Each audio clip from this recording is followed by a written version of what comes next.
Well, there's an election coming up in Mexico, and their likely new president, López Obrador, will most likely, we think, win on Sunday, July 1st, and become Mexico's new president. Now, he's created, we understand, a new movement in the country by doing kind of some of the things that Trump has done. And he's also blasted his country's involvement in NAFTA, but from the exact opposite position that President Trump has. And he says, get this, that Mexico is a low-cost hub for greedy American businesses. And guess what? He's right. He nailed it. He is absolutely correct in my judgment. And Obrador thinks that no NAFTA deal is better than a bad NAFTA deal, and that his people are working for low wages, driven there by Goldman Sachs, Lower Manhattan, and the gangster bankers on Wall Street that want cheap labor, low wages, and cheap goods so they can make bonuses. And that's what he's running his campaign on. And nobody's covering it except us. Now, who do we have to break this down? Brian Riley. He's the Director of Trade Initiative at National Taxpayers Union. Hey, Brian, good to have you with us.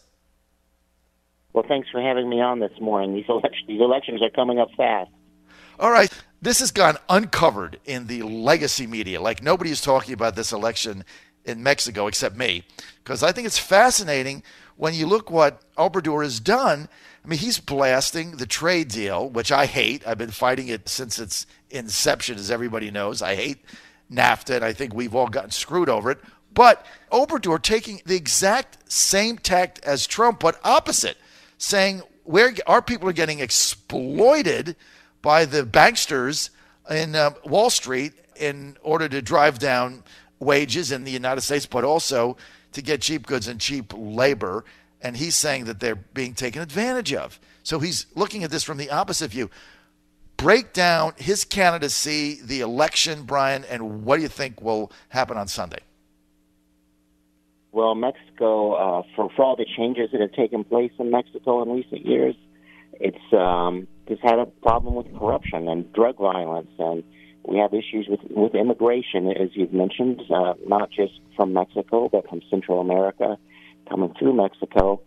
And there's the AMLO, as he's called, the president, the person who's likely to become president on Sunday, is described often as a populist, kind of like Trump is described, but very different in terms of economics. He's much more left-wing, somebody who's spoken highly of Fidel Castro, for example. And I'm concerned that, aside from NAFTA, where there are always going to be differences between Mexico and the U.S., and by the way, I might disagree with you some on whether NAFTA's been good or bad, but I sure think it could be improved and made to work better for the United States, and we're going to have a tough time doing that if he becomes president.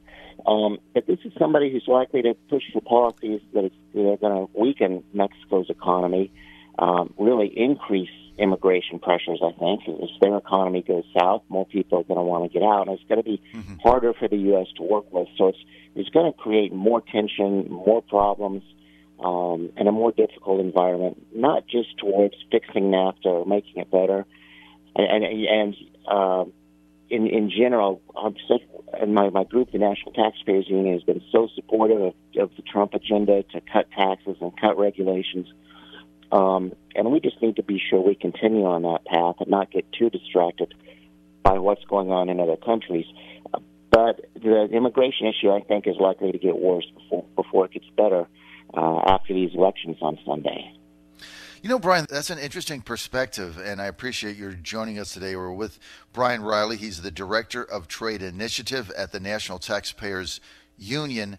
Brian, why it's fascinating what you're saying is because on the one hand, you can see where Lopez here, can gain traction in an election by saying, look, you're not paid enough. You're being exploited by U.S. banks and greedy businessmen and Goldman Sachs, and you can make that argument. But I think if I understand, Brian, what you're saying is the reality of the fact is if his policies were to go through and Mexico were to withdraw from NAFTA or not take the companies that go in the U.S. to pay lower wages, that those jobs would simply go away. And so maybe they're being paid lower wages than in the United States, but the alternative is they don't have a job, which I think you're saying with an increased pressure on illegals coming into the United States for purely economic reasons. Is that my understanding? Well, that's certainly a possibility. You look around Latin America, and typically what happens when a left-wing leader comes in, things get worse. They don't get better, and they can get a whole lot worse really fast. Now, this election has been focused on things like corruption. AMLO has tried to really distance himself from the more extreme left-wing rulers throughout Latin America. But you never know until somebody gets in office exactly what kinds of policies they're going to pursue. He has been critical of foreign investment. One of the things that I think is good about NAFTA is that there's a provision that says governments can't confiscate property without providing compensation. And he's been critical of that idea. And Mexico has certainly in the past been willing to confiscate foreign investment as an attempt to try and boost their economy. And, you know, most people think, well, that's not going to happen again, but we just don't know for sure. And that uncertainty is creating problems. And if there is an economic crisis in Mexico or a downturn even, people need jobs. And if they can't get them in Mexico, they're going to look somewhere else. Brian, the policy of the Mexican government, for those of us that are removed from the situation, you look at the number of migrant caravans that come through, whether it be Guatemala, Honduras, Colombia, they come through Central America, they go right through Mexico, so they go right over their border, right? I mean, as soon as they go over, they're illegal, and then they get, pathway to the U.S., and then, of course, come into the United States, many of them illegally, if they don't go through the regular channels, the entries, and ask for asylum the way the law is written.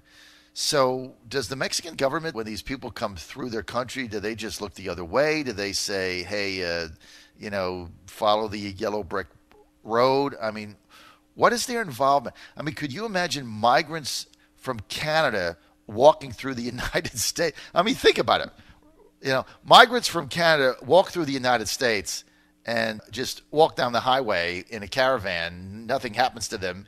They get to the Mexican border, and then they cross over there and ask for asylum. I mean, we would never allow that. So how is that being allowed by the Mexican government? Why is it being allowed, Brian? What is their policy behind that? Do you know? Well, that's a good example, and I don't want to pretend to be an immigration expert because I'm not. But I do know that a lot of the problems that are attributed to immigration from Mexico is not necessarily Mexicans coming across, but as you just mentioned, people traveling through Mexico to get to the U.S. I do know that if you look around the world, the countries where people are most prosperous and have the most opportunities are those countries that have the most economic freedom. We're obviously coming up on U.S. Independence Day, and the idea that us, as Reagan often put it, serving as a beacon for the world. And really, I think what the United States can do that would be so helpful, obviously we've got to fix the specific policies, but help encourage an environment of economic freedom in other countries. And I'm not talking about foreign aid. Many countries, in cases, that's actually been counterproductive. But encouraging them to adopt some of the things that we take for granted, the ability to own property and do business with each other without having to bribe a bunch of government officials. Those are problems in countries like Mexico that remain. And I don't know what direction the new president there, I'm assuming it's going to be AMLO. That's what all the reports are. As you said, it hasn't been heavily covered in the U.S., but it's something that's certainly going to reverberate throughout the United States. What I like about NAFTA, as envisioned by Reagan when he decided to run for president in 1979, he wanted to reduce government barriers across North America. And some people on the left have instead said, well, we should use NAFTA to put new regulations in place, whether it's minimum wage regulations or environmental regulations. So a lot of people talk about NAFTA, and they have very different visions on what it means. Really, to me, a good trade agreement should just be about increasing export opportunities for Americans, reducing foreign barriers, but also giving Americans the opportunity to buy the best priced goods and services around the world. A lot of our agreements have moved in that direction, but agreements like NAFTA could sure stand to be improved, and that's something that there's a real opportunity for the Trump administration to deliver on. But NAFTA depends on all three countries signing on. And if Mexico doesn't want to play ball, I think the Trump administration just might say, okay, well, we're going to just go ahead and negotiate with Canada, and, so be it. So that's one of the questions that remains to be seen. Well, Brian, you're right. You absolutely are right there. We're with Brian Riley. He's the Director of Trade Initiative at National Taxpayers Union. You're on the John Fredericks Radio Network, trucking the truth across America. And, Brian, you nailed it, because the president would prefer, as he said many times, he's been saying this actually for 40 years. This is nothing new if you follow him like I have. He's been saying, look, I would rather negotiate individual trade agreements with individual countries and be part of these conglomerate agreements. But let's get to what the leading candidate here, Lopez, is saying, which doesn't make any sense to me, on the other hand, because Mexico is running a $70 billion annual trade surplus with the U.S. That means $70 billion of more U.S. dollars flow in to Mexico City than flow into Washington. All right? So you got a $70 billion trade deficit. That's hard cash for them. And that's the second biggest trade deficit we run, the first, of course, being the annual $520 billion deficit with the Chi-Coms. So my question is, if you're coming in as a new president and your country's not doing that well anyway, why on earth would you do anything to jeopardize the $70 billion in trade surplus you have? Why would you do that? So that's a great question, and the conventional wisdom is that maybe he's not going to do anything to upset this. He might, whatever he says on the campaign trail, the alleged populist, talk tough, but once he gets into office, for some of the reasons you mentioned, maybe he's unlikely to undo the current, to pull out of NAFTA, for example, or to cause the U.S. to pull out of NAFTA. I think there are much more important things than just looking at trade deficits about whether somebody's winning or losing in trade. If we get a lot richer in the U.S., we can afford to buy more goods and afford to import more, so our trade deficit might go up.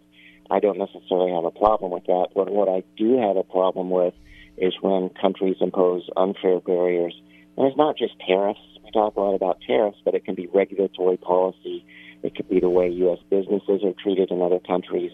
So there are a lot of areas where the U.S. can create opportunities for Americans that go beyond just, well, do we have a trade deficit or a trade surplus? I look at, are we increasing more freedom and more opportunity? But as you accurately pointed out, there are a lot of reasons for Mexico to really think twice before pulling out of NAFTA or even just jeopardizing the current negotiations that have been going on with U.S. Trade Representative Lighthizer and Canada and Mexico, which have been deadlocked, and they've just been stalled because everybody's waiting on the elections in Mexico to get over with. And then we will maybe find out for sure what he's got planned, because at this time it's all just campaign rhetoric. And as you know, politicians, whether it's in the U.S. and Mexico, sometimes say one thing and do something different once they're in office. Except if it's Trump. He does exactly what he said he was going to do on the campaign, well, which, by the way, Brian, which, by the way, shocked everybody in Washington, because they all thought, well, you just say whatever you do to get elected. That's been going on here since John Adams. And now you get a guy that's actually doing what he said he was going to do, and that really riles the system. We're out of time. I want to thank Brian Riley for being with us, even though we don't agree on trade. I appreciate his perspective. Good job, Brian. Now, you can follow Brian on Twitter at Free Trade Brian with a Y, at Free Trade Brian. Love the Twitter handle, at Free Trade Brian. I should make a Twitter handle that says at John the Protectionist. Brian, thanks for being with us.